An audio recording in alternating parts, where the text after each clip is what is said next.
listening to the Boze Knows, a podcast about education where wonderful students and teachers can share their stories. And I'm your host, Mr. Boze, and today I am in location in Orlando, Florida at the Impact Florida Education Summit 2024.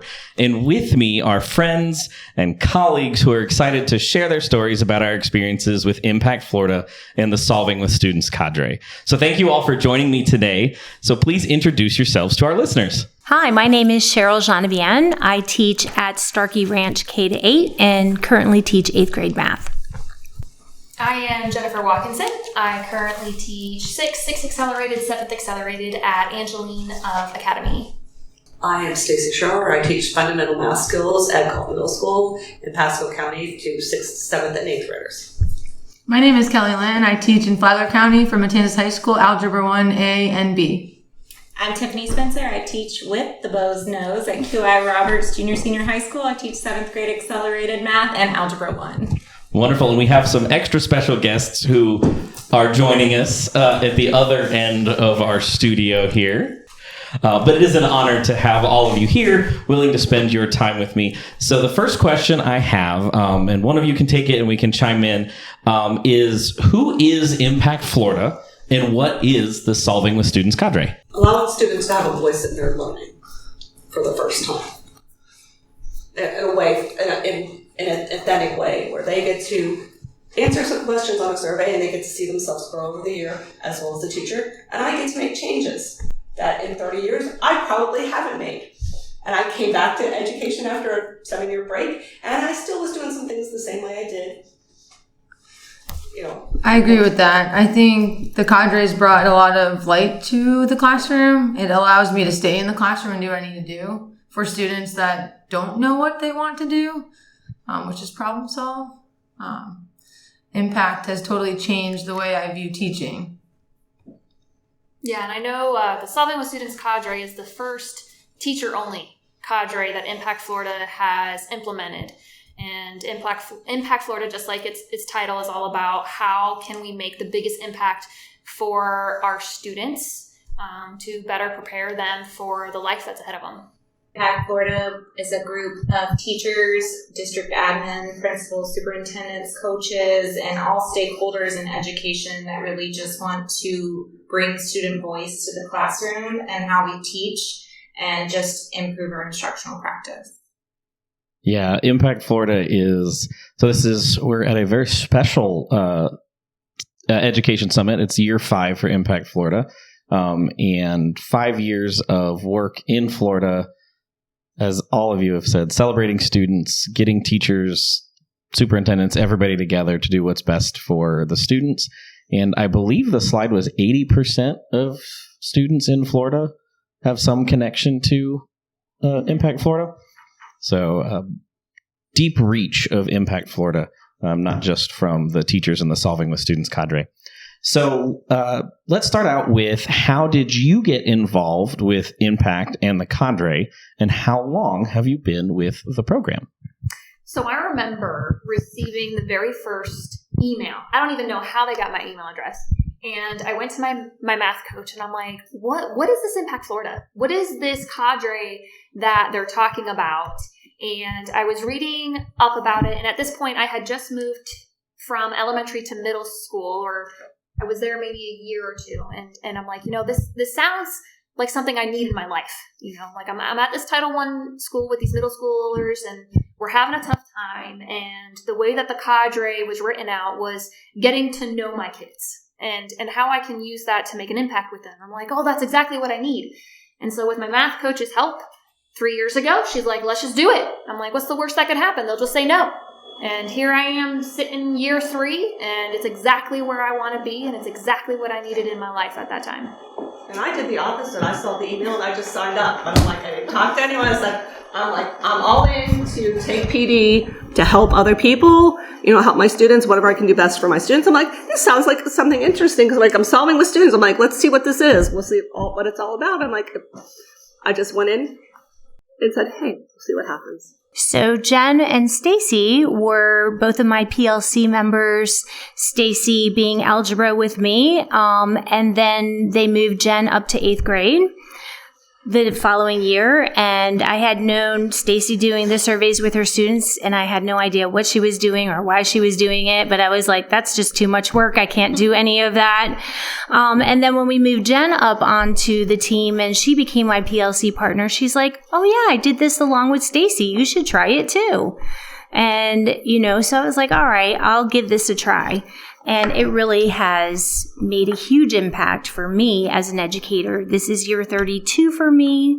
It has put a renewed faith in my teaching practices, and just to hear the perspective of the student really was kind of eye-opening for me. All the things that we think we're doing great as an educator, if you're not the one sitting in the class and it's happening to you, you think as the instructional leader that you're doing all these great things. But when you hear from the students how they're perceiving it, it really truly put a spin on, oh, wow, that's how they're perceiving my teaching at this point. So it kind of made changes for me, and it also renewed my faith in teaching as well. Time for one more.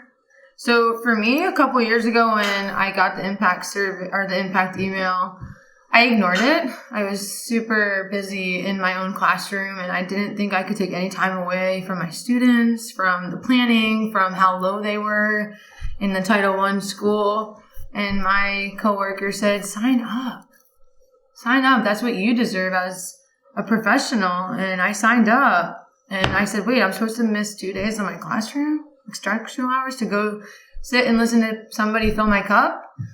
I'm supposed to fill my students' cup. It was always about the students for me. And now I'm just so grateful for being here 2 years later. I'm so grateful for sitting at this podcast right now that I actually, we're able to have time to read that next email. It's just like one of those things, like you need teachers that are not 32 years in, but almost 10 years in. I'm 12 years in to tell you, keep doing it and find the groups that help you want to stay in it, because they need us. They need people to move and transform the students that are coming, and it's not going to change the type of students, the technology, what they're given at 2 years old is not in our control, and we have to be able to move them by talking to them. And that's exactly what impact is. They tell us, focus on student voice. And you can't pour from an empty cup. And you guys have been filling my cup for 2 years. Yeah, I think something that we've heard, all of us, repeatedly from cadre members is like, I was going to leave teaching. And then I met teachers. I came to a conference. I came to the education summit and was like, I can keep doing this. Like, there are people who think the way I do and feel the way I do and are willing to continue to fight the good fight for our students and putting the students first and really making that impact for them.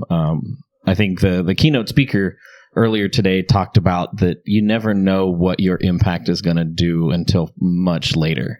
And I think that's, especially the younger you teach, I think that's harder to remember and harder to keep in mind. Like, I have the fortunate privilege of teaching seniors, so it's a little more direct of like, oh, they got into college. I'm watching them fill out their housing request form and asking me like, what is this? Do I need to fill this out? How do I need shots to go to college? Like, get to see a little more of that. So that's great. So you all kind of shared already, but if there's something more you want to add, like, what has been your favorite cadre experience? I still laugh about the time last year where we set off the fire alarm. That was great. I still get the reminder, like, this time 2 years ago, and it's like us in front of a red alert panel. I think it's just all those moments where we get to come together face to face. We make sure there's time for professional development and growth, but the cadre and the staff has also been really good about scheduling time for us to have those moments on more of a personal level and more supportive. And so it's those moments that have been very impactful and meaningful to me. I think it's the same with our students. Like, we build that community within our own classrooms. And I feel like when we are invited to come to a conference like this, it gives us an opportunity to kind of build relationships with each other and get to know that we are not alone in our practices of what we're doing and that we're all experiencing kind of the same things. And I don't know, I just enjoy being able to come out of the classroom a little bit and get to talk with adults, because I think we're always working with our students and hearing them. And sometimes it's good to hear from the adults. Extended support system. Yes. And on top of the face-to-face, like those Zoom meetings that we do, like the day that before they're about to happen, I'm like, oh my gosh, how am I going to find the time? But by the end of the call, I'm so grateful that I actually was able to like be on that call, whether the dog was running from me and I had to tell Kelly, I gotta turn my camera off, I'm sorry, because like my dog's running from me. Somehow she got off the leash. But I mean, those calls, by the end of them, my cup's filled back up. And I'm talking with teachers around the state of Florida who are experiencing it, going through the same things I'm going through, no matter what we try. And we all are trying different things to make it right or better or just fun for them. So I just love it. Yeah, and I think we've all seen it with our students. We see it when we get together, and I think it's important for all teachers, I mean, really anybody, but all teachers especially, to know that you're not alone. There are other teachers out there. They think like you do. They feel like you do. They think things are broken. They think things aren't broken. And I mean, that is the thing for me, is meeting people who want to fix the system, that want to do new things. I mean, Jen introduced me to building thinking classrooms. Yes. Like I had a conversation. We were at dinner and I was like, I'm having this problem with my students. And she was like, I thought the same thing. Read this book. And I bought the audiobook and listened to it on my way home and got back home. Actually, before I even got home, I had emailed my principal and was like, hey. The quickest trip from Tampa. Yeah, I was like, do we have money? Can you buy me 4 copies of this book so I can do a book study with my team? And like, it's amazing. And now we have the whole cadre pretty much on board. One of us. Multiple districts. Our district is totally on board with building the classrooms. Our entire school, middle school, all the math department from 6th grade all the way on up is doing building thinking classrooms. And listeners, if you want to know more about building thinking classrooms, stay tuned to the podcast, because coming up, I'm going to try to get all of these cadre members that are implementing building thinking classrooms back on the podcast to share our experiences with that. So stay tuned for that. So as everybody knows, asking for feedback is difficult. It's this weird thing. We all know we need it to grow, but we never really want to ask for it. But what has been your experience, and what is it like to turn to a room of teenagers or younger than teenagers and be like, tell me what you think? So No, you go first. I mean, I can say like the first year doing it, when I got that first feedback from them, I cried. It was so difficult, because you think you're doing good things and you're doing what's best for the kids, but hearing from them, you realize I'm not doing enough. You know, like there's pieces missing and there's changes that need to be made. And so getting through that initial first few surveys and making those changes, it was truly, truly eye-opening. The eye-opening experience for me was actually asking them what they meant in their feedback, because like they kept on answering the same way. So face to face, I said, when's the last time you understood math? And his response is, when they taught me how to add. And I teach algebra, so that's like a kindergarten standard. And in my eyes, when we do the surveys and they're too scared to like free write that, when he said it to me, I was like, wow, he's been struggling in my class, and not in my class, but in every class for 10 years. And so now I know that he's not agitated at me. He's agitated that adding is tough. And I just work with that. I work with that every day. Like, okay, I get it. You don't like it, but you talk to me about it and we're going to work through it. My first year doing this, after I debriefed with the students and we shared survey data, I got a comment from a student, and she said, going over this information with Ms. Spencer humanized her to me. And I thought, I humanized me to her. did she think I was a robot? But I feel like sometimes we get so lost going through the motions and, I got to teach this benchmark and I got to get to this learning target and X, Y, Z that maybe we do seem like we're robots to the kids, you know what I mean? And so she said it's just really human. And so I talked to her later. She came up to me. She's like, this is meaningful to me. And I was like, I got to keep doing this. I gotta trust this process because she was a hard kid to reach from the beginning. Work done, you work it, so work it, you're worth it. It touched her, and then it touched me, and it's just a great experience. Yeah, I mean, we spent the afternoon talking about systems and how we can expand and what this looks like. And I think that speaks to some of what we were talking about is like education, because there's such a shortage of good, qualified teachers that care about their students.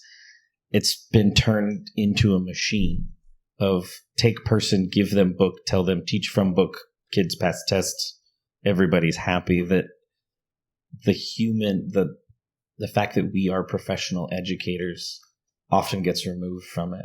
And we lose that connection with our students of like, you're a person, I'm a person, you have a bad day, I have a bad day, but together we can figure out what it is.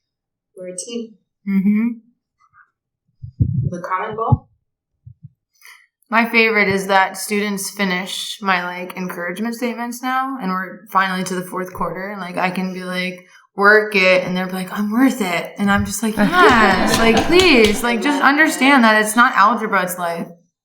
I love that. It's not algebra, it's life. Yeah, it's just really liberating to me because I've always been a math person, but I know not everybody is. Impact Florida, if you're listening, I want that on a t-shirt. Me too. Can it say Kelly Lynn? Yeah, I know this year I've been doing more of putting the surveys in front of the kids. So this most recent survey, the third survey before we went on to spring break, we came back from spring break this week, and I said, they come out on Mondays, and I haven't even looked at this. I'm like, we're going to look at this together, first time for everything. And so the kids are taking ownership of it.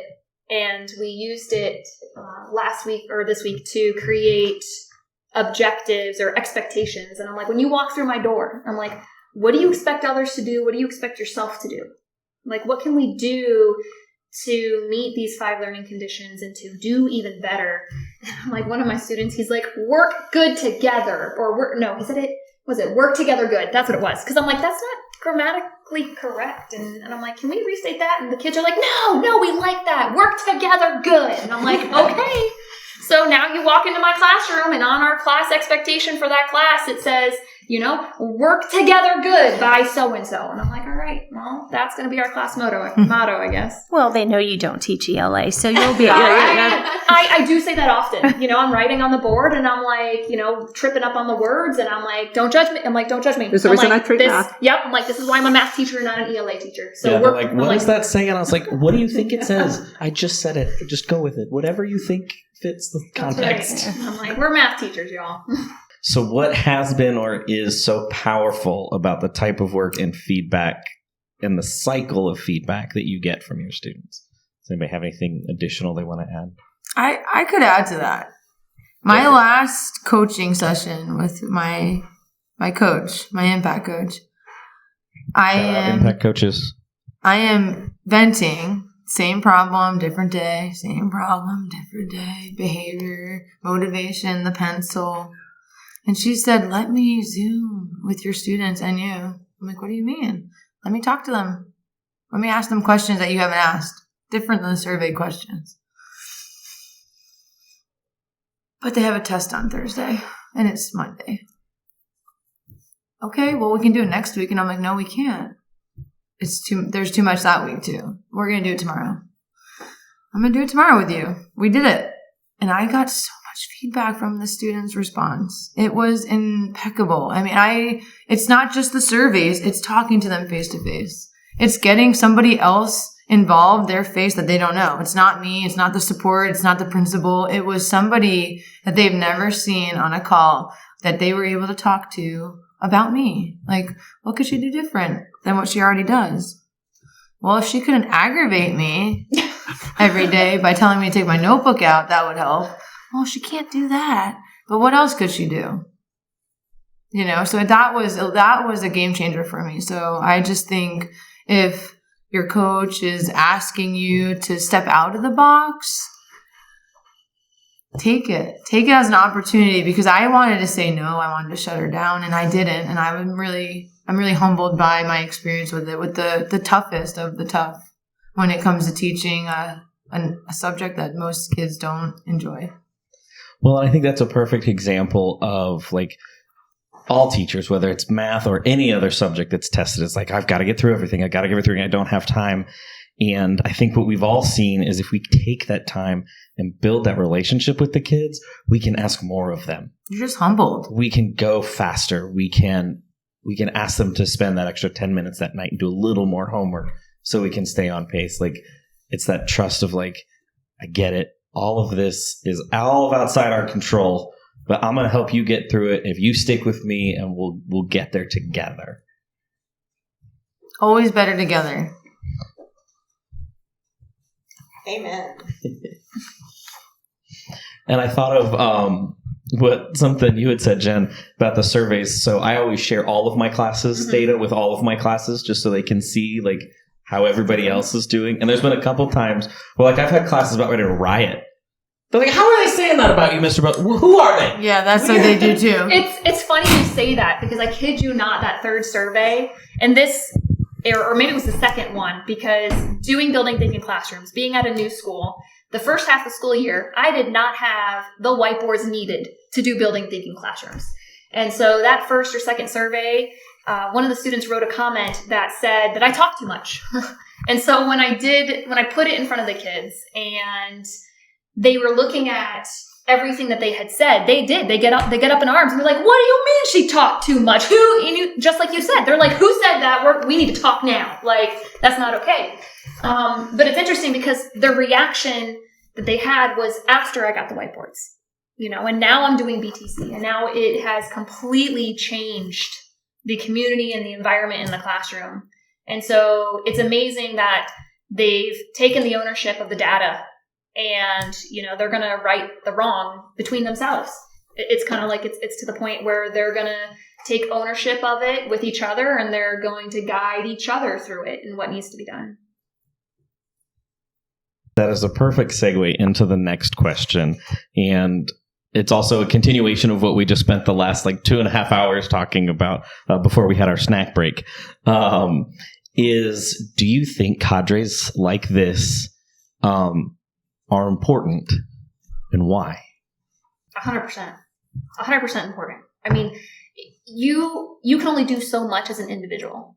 You know, like, we have great ideas and we're passionate, but then when you take 70 to 80 people who have great ideas and who are passionate, you can do so much more.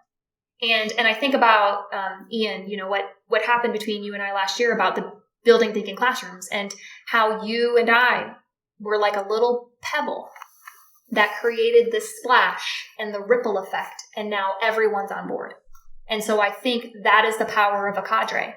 And I know we were talking about earlier about changes that we want to be made, and, you know, teachers going to Tallahassee and been there, done that, and changes aren't being made. But when you have the power of a cadre, it's teachers helping teachers. Yeah. I feel like so much more totally done. different. Yeah. And that's what we need more of. Yeah. And, you know, to add to what you were saying earlier about not finding the time to have that moment with your kids, we have to realize that it's okay to pause and take 2 days out of our classroom to come have these face-to-faces and to collaborate with each other across districts, because we all have a common goal. We're all doing the same thing, and we all face the same struggles in our classrooms. It's important to do. We have to pause, and we have to reflect, and we have to do it together. Yeah, and Tiffany, you take the time to sit down, take those 2 days and sit down with each and every one of your students. Oh, yeah. To have those conversations with them about, okay, this is where you're at. Where do you want to be? How can I help you get there? What's your data on an individual level? And I think that's so powerful for your students. And I can't wait. It because I feel like, you know, I have so many students, And I have the quiet ones, and they're like, does she even notice me? And when I sit down and have those feedback for growth data chats, they're like, she knows where I'm at and where I need to be and where I'm going. And then it makes them feel important. Yeah, even when you don't have to correct them each time. Like, they know you're doing that because of those data chats. I have to say, 2 years ago in one of our first meetings, it was your conversation, your blurb out loud that just enlightened me to always think about what my students need. The quiet ones, the loud ones, the behavior ones, the AP ones. Like, it's just inspired me. And that right there is why we need each other. And that's exactly why the cadre is important. I mean, I think I stated 2.5 hours ago that I wanted to quit. I was tired of trying to figure out how to do it by myself, because this was not ever a part of what my career was taking me to. And gosh, I'm just so grateful for Miss Antos for saying, read that email and sign up. Like, why not? And you're right. Why not? Why not try something different when nothing's working? You know, like somebody I was working with today was like, I just don't know how to give my students voice because that means I lose control. And I said, but is it working? She said, no. And I said, well, now why not try something different? If we push our students to take risks, why shouldn't we? Yeah, like if we know what is the I do, you do, we do is not working, do something different. Ask them the question that's going to make you cry out loud, probably in front of them. I've done that a couple times this year in front of my high school students, cried because, oh my gosh, you're not mocking me. You're just telling me that you don't really care for me to express it this way. And it's okay to be vulnerable. So let me express it a different way, the way you meet and the way I can actually meet your needs too. It's different. It's eye-opening. It's liberating. And if you take it with a grain of salt to make you better and not bitter, it works. Yeah, and I think it's important to point out to anybody that's listening, like, we don't make changes based on everything we hear. We all have different things we talk about our students on. Okay, I hear you. I see what you're saying, but this is a non-negotiable. But let's talk about this other thing. How can we change that? Like, we're teachers. We have things we have to do. We have content we have to cover. They have to take notes at some point. They have to get their notebook out and take notes. But, like,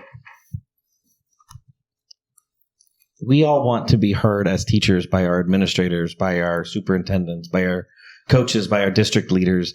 Our students are no different. They just want to know someone cares about them. And, like, as someone who teaches the upper level, I can't wait until I get the students that Tiffany and our other colleague Michelle has had through the cadres when they get up into this upper level, because they are so much more confident. You know, I have a group of students this year that I have pushed really, really hard. And I think because they know I'm doing it for a purpose and that I care about them, and, like, if they're having trouble, they know they can just be like, hey, Mr. Boze, I can't get this done this week. Like, we care about them. We want them to be successful. The grades aren't that important to us. I don't need all the practice assignments. I just need you to show me that you understand the content to the course I'm teaching so you can get to the next level. I try and make it a game for my students. You want to level up. You know, we're trying to level up. We're not trying to, you know, be better than our peers. We're trying to level up for ourselves so we can graduate. Yeah. Well, and I think I don't want to sidetrack the conversation too much, but that level up thing, like, the kids expect it to get easier, right? They're like, okay, I'm going to learn this math and then it's going to get easier. Like the video games you play, that's not how it works. You level up, harder. You have to get more powerful things because the game gets harder. Like, the math gets harder because you need to think more. And that goes to the building thinking classrooms and everything. Like, it's not about the math. That's the vehicle. It's like, my son likes ranch. The things he's eating is not really what he cares about. It's just how can he get more ranch into his mouth? Because we won't let him lick the ranch out of the container. Why? I mean, we kind of do sometimes. But, like, when you're sitting in a restaurant and your kid's like on the ranch ball. Everybody else is going to start. Is it the ranch or the butter stick? No, I'm just kidding. Okay, so before I deviate too far from the cadre and Impact Florida, is there anything else any of you want to share about Impact Florida, about the cadre, about your experiences, your students, anything like that? I just feel like my students know today, like that I care about them, that I'm purposeful in every classroom about building community within each other, and that they are my future. And that is why I invest my time with them, because I'm going to see them hopefully later on when they're adults in some capacity, whether it's at the grocery store or they're working on me because I'm older. So, so hopefully that they understand, like, we want them to get their best education possible and do what they want to do. And even if it's not education the way we think, we build a relationship with them that when they have succeeded in something, they come back to you and tell you, which I have totally felt in the last 6 days, where I had a student that just graduated and, he just had a baby, and he was so excited to tell me that he just had a baby. And Miss Lynn, do you want to hold the baby? Do you want me to tell you her name? And do you just want me to talk to you all about everything that just happened? And he's 20 now, so it's a fun thing to think about. But I mean, it's not just about the math. It's not about what we're teaching them. It's about what's going to happen 10 years ago. And I taught him before I even started the surveys.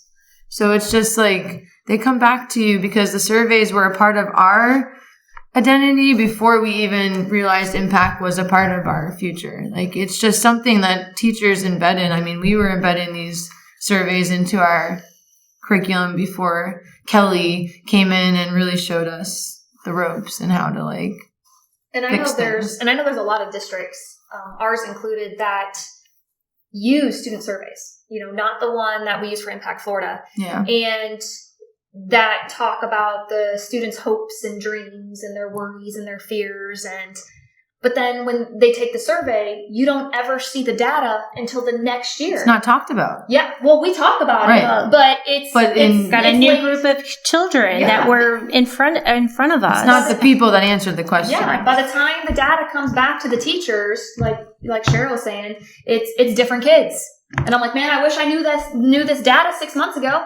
I could have done something about it. And so that's what's absolutely amazing about Impact Florida is you take the survey and the next Monday, 1 p.m., boom, there it is. And you're working through it with them. Yeah. I mean, and the changes, the shifts, everything positive is happening from the one student that was actually honest about how they answered that question. You gotta have thick skin. That's for sure. Yes, for sure. And if you don't have it, you will have it after year 2. I tell them, I have thick skin. Tell me what you want to tell me. Yeah. Say what you mean. I always tell them, I'm still coming back tomorrow. I don't I'll take still be it here tomorrow. personally. Really, it's really, this class is about you. It's not about me. I've already passed high school, college, my master's. It's not about me anymore. It's about you and growing you to be a successful adult. That's what we're all here for. And I think listeners, if you're a teacher and you're interested in the survey, it's the PERTS Elevate survey. Mm-hmm. It's free and open to anyone to use.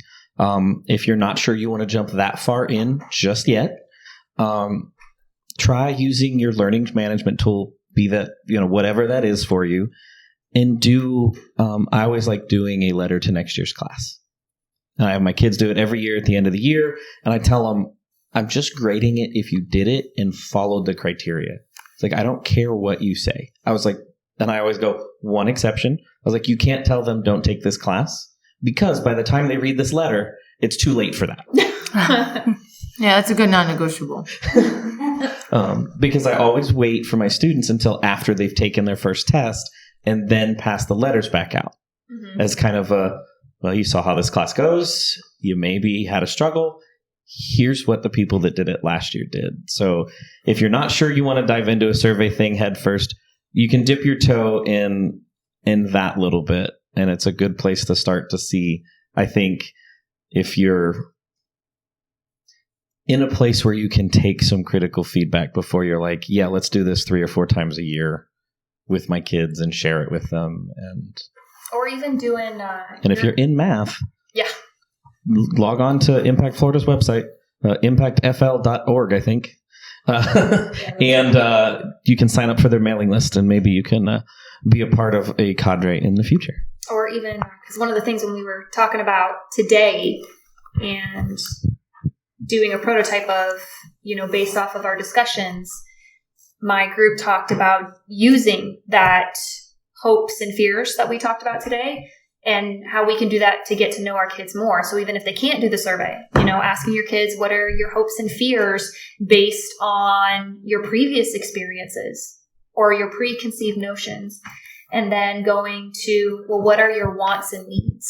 And so how can I take your hopes and fears, your wants and needs, and make changes now and even share it with their next year's teachers? I love that. Yeah. That's a really good idea of not quite paying it forward, but passing it forward. Yeah. Beyond something beyond test scores and grades. I love that. What inspires you as an educator? Seeing growth in my students. And it doesn't mean it's academic. I It may was be gonna the say, smallest little thing. That was my add-on.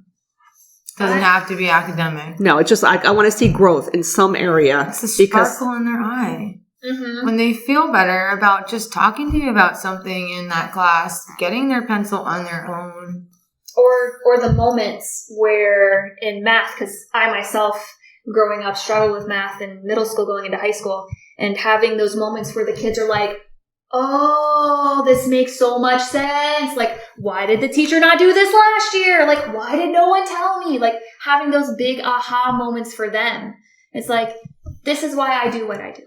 It's a very liberating experience when your lowest student can sit there and explain a math equation, maybe not just two-step, but multi-step verbally, but they can't put it on paper.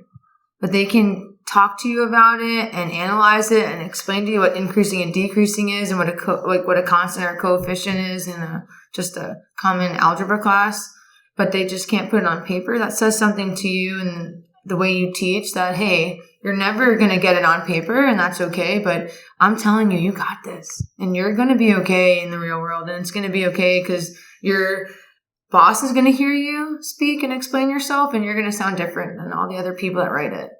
So I think that's something that the cadre gave me because we talk way more than I think I want to, but I love it because I know more about them than they know about themselves and I can use it to my advantage every day when I'm like, oh no, you do actually understand this. Because remember that conversation we had? Like, you make more money than I do with your eBay company. We got this.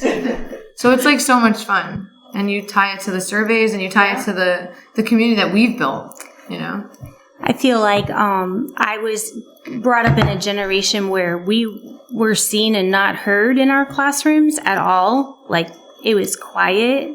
It was rows. Math teachers were like, in my life, were awful. They just made you feel bad. Like, when you went up to the board by yourself and you're trying to, like, figure out a problem.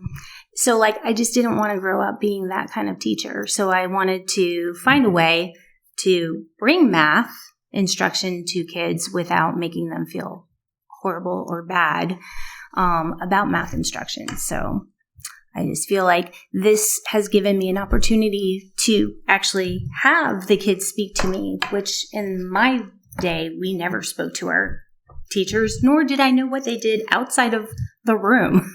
Now I think we have more conversations with them and they know, like, I go on vacations and they go on vacations and we can build relationships that way. I think that's great. Last question I have for you is, and be as honest and as candid as you want to be. But if you had a magic wand and you could make anything happen, what's one thing that you would change or fix about education? Save the hard one for last. We only get one. We have to wait for everybody to have their turn, and then you can go around for a second.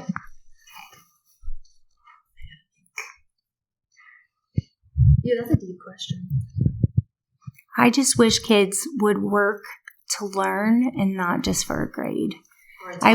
Or a test. I want them to be able to be a lifelong learner because they want to learn it, not because they're just expected to know this particular skill at this particular time and they got an A on it and then forget about it.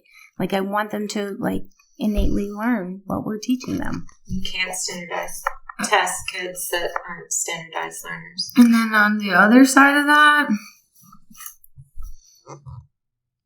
our system doesn't let kids learn the way they need to. So I would like to see a shift in that. I would like students to feel more comfortable with what they have to learn and what they're tested on. I mean, in Algebra 1, we're doing a new skill every single day. Please tell me how that's going to help them feel better about what they're trying to become as an adult or an actual like human that solves everyday problems. It's almost like we're setting them up to fail, and they feel it in kindergarten, and by 9th, 10th grade when they get to us, when we ask those really deep questions and they say, I've been aggravated since I started learning how to add, and I'm like, well, that was kindergarten. I mean, that says something about our system and not something about the way we're trying to do things in the cadre, and I just hope that our system starts to catch up to what we're trying to do as humans, as educators that want to make our next standing adults something that's going to change the world. And it's interesting you say that, because if there was a magic wand, my thought goes to, in the perfect world, math instruction is not just in the classroom. Like, if I had the time and the resources and the mental capacity to come up with the perfect curriculum, it would be everyday exposure outside the classroom, hands-on, doing something that relates the current skill or topic to the real world. It is not just a problem you read on a page that has nothing to do with these kids' lives. I want them to have that hands-on experience to see not just the how, not just the computation, but the why behind it. And why it's meaningful. Yes. Yeah. I mean, the first 2 out of the 3 years, I was focused on the meaningful work. And my interpretation, and this is my big aha this year, my interpretation of meaningful work was the why behind what we're teaching. Be like, oh, because of your future, because in the future, in 1 year, you're going to have to be able to do this, or in 2 years, you're going to have to do this, or in your adult life, you're going to do this. But meaningful work to me, I found out, was not the same to how the students were interpreting meaningful work. Meaningful work to the students wasn't about their future. It was about what was related to them in the moment at the year they're currently living. So maybe instead of meaningful, it should be purposeful. Yes. And so that's why if I wish there was a magic wand, I would want to be able to take my kids out and be able to experience the why. Like a working field trip. Yes. Like so the grocery store. Maybe every day. Make it, if I Go could, bowling. hands-on every day.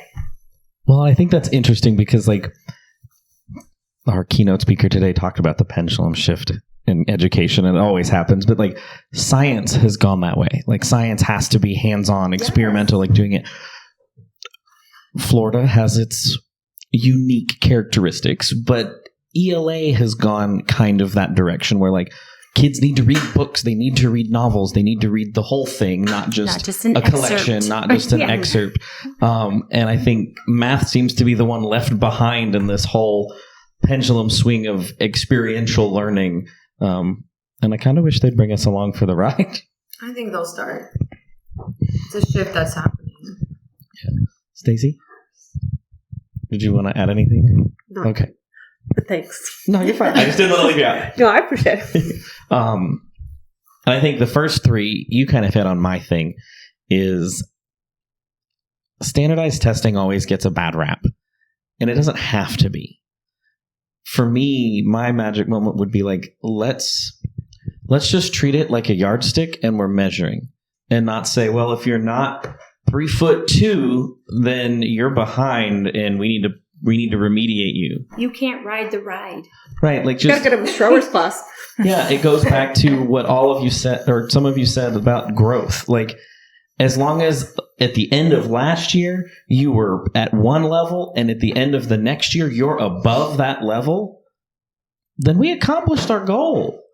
Yeah, I think Kelly, you were saying something about that earlier, that it's not about them compared to the others, but them compared to Comparing themselves. themselves. Yeah. And I think as a teacher, you have to really focus on that because sometimes we get lost in the, what's this teacher doing? What's this teacher doing? What's wrong with me? Nothing. We're just all different humans and we all learn differently. We teach differently. We work differently together. We react differently to students, and we just all kind of got to talk about it to make sure that when we work together that it is better for the greater good. Yeah. Well, and our classrooms all look different. Some of us are doing building thinking classrooms. Tiffany, you're essentially doing building thinking classrooms, but from your background where it's student-centered instruction from LSI and your training there, like good instruction is good instruction. We can call it whatever we want. Companies can package it up and sell it to us however they want. Like good teachers in the classroom is a good teacher in the classroom. And our kids will let us know if we're not, Yeah. They don't tell us. based on the feedback. And that's the important piece right there. So I've kept you all long enough. We probably all need to go get some more snacks at this point. But before we go, is there anything you want to plug or recommend to the listeners of the podcast that they should maybe go check out, listen to, watch, read, what have you? Look out for your impact emails and join. Yes. Come on. Yes, definitely check out Impact Florida. Alrighty, so